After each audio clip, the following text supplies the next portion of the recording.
For years, humanity has been peaceful, cooperative, humble.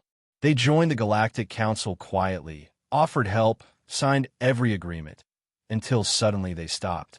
Without warning, Earth begins to refuse every new treaty. Trade pacts, peace accords, defense coalitions, all rejected. The galaxy scrambles to understand why, and what they uncover terrifies them. Earth didn't lose faith in the Council. Earth finally understood the game, and they're choosing to stand alone. The galaxy was not held together by peace. It was held together by paper, agreements, contracts, non-aggression clauses, trade pacts, arbitration terms, pages and pages of wording so carefully crafted it could take lifetimes just to read the footnotes.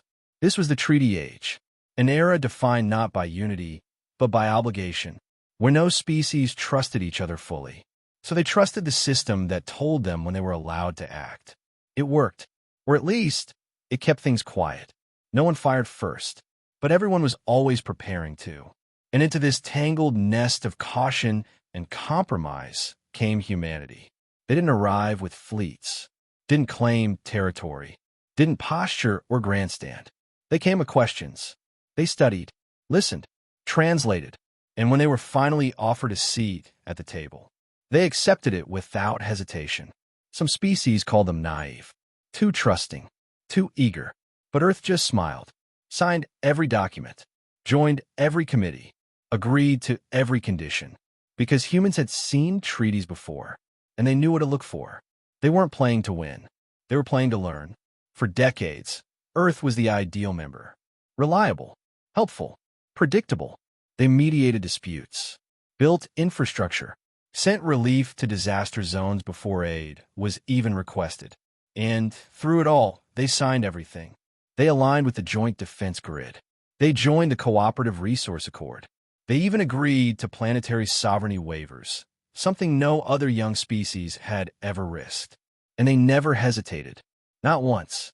Other members came to rely on them, to expect their signature on every major agreement. Because if Earth agreed, others would follow. That's how much trust they had earned.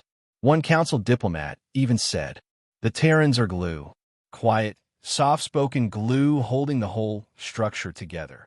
No one saw the pattern, because no one was looking. They didn't notice the subtle pauses before each agreement. The way Earth always asked for time to review. The way they never led the treaty, but always supported it. Until one day, they didn't. It was supposed to be routine. Another treaty, another agreement, another carefully worded document from the Galactic Council. This one was important, but not unusual. A joint strategic defense pact. The idea was simple. If one member world came under threat, the others would respond. Not out of charity, but as obligation. A collective shield. One sign clause at a time. It had been months in the making. Every major power had signed it. The final signature needed Earth's. No one doubted it would come. They'd signed everything else. Always had.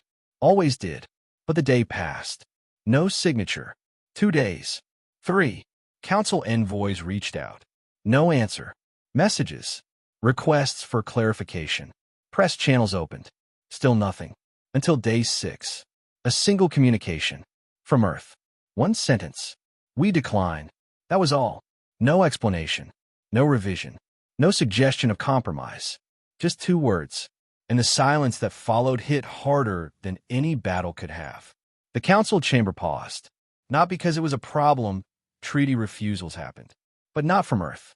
They had never refused anything. Never broken stride. Never missed a step in the endless, careful dance of interstellar diplomacy. Until now. And it wasn't a delay. It wasn't a misunderstanding. It was deliberate. The treaty authors reached out. Sent revisions. Offered concessions. Earth declined again. Politely. Firmly. And then said nothing more. It shook the chamber. Because if Earth wouldn't sign this treaty, one designed to protect all species from external aggression, what else would they say no to? The news spread. Fast. Subspace chatter lit up with theories. Some claimed Earth was pulling away. Others said they had built a secret fleet and no longer needed the Council. Some believed Earth was making a play for independence, strategic leverage. But the most unnerving theory came from the quietest voice in the room. a Zalari archivist who had studied Terran diplomatic patterns for 30 years, stood in the corner of a treaty review board and said, "They're not posturing. They've just stopped believing in us." It didn't make sense. Earth had never shown ambition, never flexed strength, never demanded leadership roles or regional control. So why now? What had changed? The next vote came 2 weeks later. A trade recalibration pact between 20 border worlds. Simple logistics. Mutual profit. Again, Earth was expected to sign. Again, they didn't. No reason. No delay. Just another quiet response. "We will not be participating." Panic began to spread behind closed doors. Because it wasn't just refusal. It was calculated withdrawal. Not from the galaxy. From the system. Earth wasn't isolating. They still responded to aid requests. Still sent relief missions. Still honored prior obligations. But anything new? Anything built from the treaty machine? They declined. Every time. No rage. No protests. Just firm, measured silence. And one by one, the other species began to ask the question no one wanted to say out loud. What does Earth know that we don't? It didn't happen all at once. That's what scared them the most. Because if Earth had made demands, if they'd burned a flag or walked out of the council, the galaxy would have known how to respond. But this was slower, colder. It started with missed signatures, then delayed responses, then entire negotiations where Earth simply didn't show up. No threats, no broadcasts, no ultimatums. They just stopped participating. And that was enough. Because Earth's signature wasn't just symbolic. It was stabilizing. Every treaty they'd signed over the decades had carried quiet weight. Because humans didn't gain anything by signing. They never demanded reparations or territory. Never exploited loopholes or forced amendments. They signed because they believed in the system. Or at least, that's what everyone thought. Now, Earth was absent, and treaties began to fracture. One border pact lost 3 signatures after Earth stepped away. 2 trade routes were abandoned when Terran freighters rerouted through independent space, without explanation. A planetary reclamation charter collapsed when 20 smaller species withdrew support after Earth silence. Because without Terran backing, the whole thing felt untrustworthy. The Council scrambled to respond. They scheduled new summits, rewrote key articles, introduced oversight measures designed to bring Earth back into the fold. But it was already too late. The galaxy had started asking the real question. Why is Earth saying no? And worse, were they right to? Analysts poured through decades of archives. They started seeing patterns, agreements forced through with hidden clauses, power blocks shifting beneath the surface, resources redirected under the pretense of fairness. And Earth had signed it all, quietly, willingly, until now. One internal report leaked from a Trade Compliance Commission simply read, "The Terrans never agreed because they were naive. They agreed because they were watching. And now that they had seen enough, they'd opted out, not out of fear, not out of weakness, but because they understood something the rest of the galaxy was just beginning to realize. The treaties were not peace. They were management, tools used to keep things appearing fair, without ever being just. And Earth had learned that the only way to fix a broken system was to walk away from it, quietly, completely, and without permission. When words failed, the galaxy turned to history.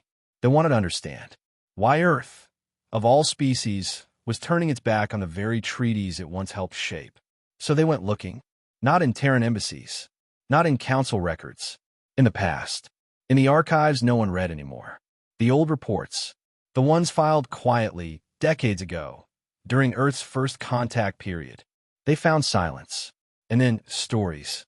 Stories that made sense in a way no broadcast ever could. Earth's history wasn't filled with victory. It was filled with betrayal. Treaties signed with empires that later burned cities. Accords made in good faith, then twisted into chains. Time and again, Earth had watched systems built on peace become mechanisms of control. They had survived alliances that turned into invasions. Watched coalitions become tools for exploitation. Seen hopeful documents become the blueprints for slow, grinding domination. But Earth didn't forget, because Earth wrote everything down, not in policy briefs, in blood, They taught it in schools. Not as shame, as warning. They taught what happened when governments sacrificed liberty for temporary safety. What happened when people trusted words more than actions. What happened when the signature at the bottom of a treaty held more power than the people it affected. One council archivist, after reviewing 300 years of Terran history, closed her files and said, they didn't stop believing in peace. They stopped believing in documents that pretend to protect it. Earth had watched the galaxy do the same things. Slowly, carefully, peace accords passed with hidden exceptions. Trade deals that disproportionately favored council power blocks. Defense pacts that required temporary sacrifices of sovereignty. And Earth didn't object. Not once. They signed. They smiled. They studied. And then, when they knew enough, they quietly stepped away. Not to punish, to avoid repeating their own history. Because they recognized the signs. Not in the language of the treaties. In the tone. The galaxy heard cooperation. Earth heard control. The difference was everything. And when they realized the council system was headed in the same direction Earth had once barely survived, they didn't sound the alarm. They just left the room. Because humans don't need to win a debate. They've already lived through the answer. And they'd rather walk alone than be led quietly back into a cage with a golden lock. It was called the Unity Summit, the largest diplomatic gathering in over a century. Every major council member present, 12 neutral observers, 4 unaligned powers, 187 species in total. And at the center of it all, an empty chair. For Earth, they'd invited humanity directly, personally, publicly. There was no demand, no pressure, just one line. Please, speak. For a time, Earth said nothing. Then, on the day of the summit, the chair wasn't empty anymore. A single representative arrived. Not a warlord, not a general, not even a high diplomat. She was calm, middle-aged, unarmed. Her name was not listed in the council directory. And yet, when she walked in, the chamber fell quiet. Because she didn't carry herself like someone seeking approval. She carried herself like someone who already knew what she was going to say. They gave her the floor. She took a moment, stood in silence, then spoke quietly. You've asked us to explain why we stopped signing. Why we've walked away from your treaties, your compacts, your defenses. It's simple. We don't believe in peace written by pressure. Some murmured. Others frowned. She continued. For decades, we signed everything you gave us. We gave resources, aid, manpower. We never demanded a seat at the top. We never asked for compensation. We signed because we believed, because we hoped. She looked around the chamber. Her voice did not rise. And we watched. We watched deals brokered in backrooms. Watched your defensive alliances quietly become surveillance. Watched the language change from mutual cooperation to strategic obligation. You didn't build peace. You built a market. The room stiffened. She didn't stop. You offered Earth leadership roles now, but only after we walked away. You offered us autonomy, but only after you sensed the center shifting. You didn't want partnership. You wanted our signature. She stepped away from the podium, and her final words landed like stone. We will not be bound by systems that only value us when we are quiet. If we are needed, we will stand. But we will not be owned. She left the room in silence. No further statement. No questions taken. No negotiation. And Earth issued no follow-up. Not a press release. Not a translation. Because nothing else needed to be said. And that's when the council realized. They didn't lose Earth. They never had it to begin with. They had assumed participation meant trust. That agreement meant loyalty. But Earth had only ever signed because they believed it might work. And when it didn't, they walked. Not in rage. In clarity. The council assumed Earth would stand alone. That no other species would follow. That the old alliances were too deep, too profitable, too ingrained. They were wrong. Because the moment Earth stepped back, others stepped forward. Quiet ones. Small worlds. Nations whose voices had been drowned out for decades. They didn't make speeches. Didn't threaten secession. They simply did what Earth had done. They said no. No to mandatory patrol routes. No to resource quotas. No to new arbitration treaties that only seemed to protect the powerful. And like Earth, it didn't shout. They just stopped signing. It started with one, then five, then a dozen. A slow bleed of belief. Because Earth had done something no one expected. They had proven it was possible to walk away and survive. More than survive. Thrive. Earth's economy didn't collapse. Its fleets weren't shut out. Its people didn't suffer. They adapted. They rerouted trade through independent exchanges, established direct diplomatic ties outside the Council's control, and made every agreement voluntary. No pressure, no obligation, just trust, earned the hard way. And others noticed. Species that had never dared raise their voice began rerouting their own diplomacy through Earth's new channels. Informal alliances, open-ended agreements, partnerships without coercion. And those partnerships worked. No fines, no forced compliance, just results. Because when deals are made by choice, not fear, they tend to hold. Meanwhile, inside the Council, the cracks spread. Panic in the trade assembly, delays in enforcement rulings, defense pacts left unanswered as more members abstained. The system had been built like a tower, each treaty stacked on the one before it, and Earth had pulled out the wrong brick. Not at the bottom, but the center. Not because they were the most powerful, but because they were the most trusted. And trust, once lost, doesn't come back with paperwork. One council ambassador finally said aloud what the room feared most. If they don't need our protection, and they don't need our commerce, what exactly do they need us for? There was no answer, because Earth had exposed a flaw. The treaties were never meant to unite. They were meant to control. And now that Earth had walked away, others remembered what it felt like to choose their own future. And they liked how it sounded. It was unprecedented. A full rewrite. Not an amendment. Not a patchwork revision. The Council scrapped the entire framework. They called it the New Accord. Drafted in haste. Approved in desperation. But it was good. No sovereignty waivers. No automatic enforcement. Every agreement opt-in, with full transparency. No punishment for withdrawal. Every clause reviewed, publicly logged, and simplified. For the first time in Council history. It wasn't written in legal abstraction. It was written in plain language. Because it wasn't just meant to function. It was meant to win Earth back. They delivered it directly. No intermediaries. No translation delay. A delegation arrived on Earth personally. High-ranking. Respectful. They presented the document with open hands. You asked for something better. We built it. For you. With you in mind. And for a moment, the galaxy held its breath. Because if Earth signed, everything might stabilize. The defectors might return. The system might survive. A new future might begin. The Council waited. One day. Two. Earth responded on the third. No speech. No drama. Just a simple message, signed by Earth's Planetary Assembly. We acknowledge the effort. It is sincere, but we do not accept treaties from those who only seek us. When they fear they'll fall.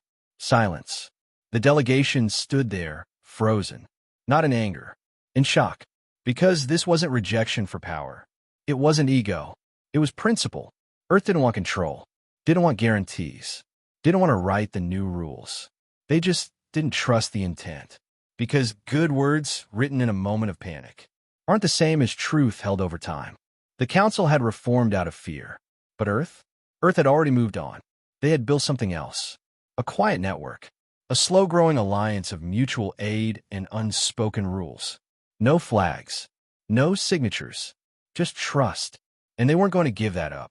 Not for a treaty that came only after the system began to collapse.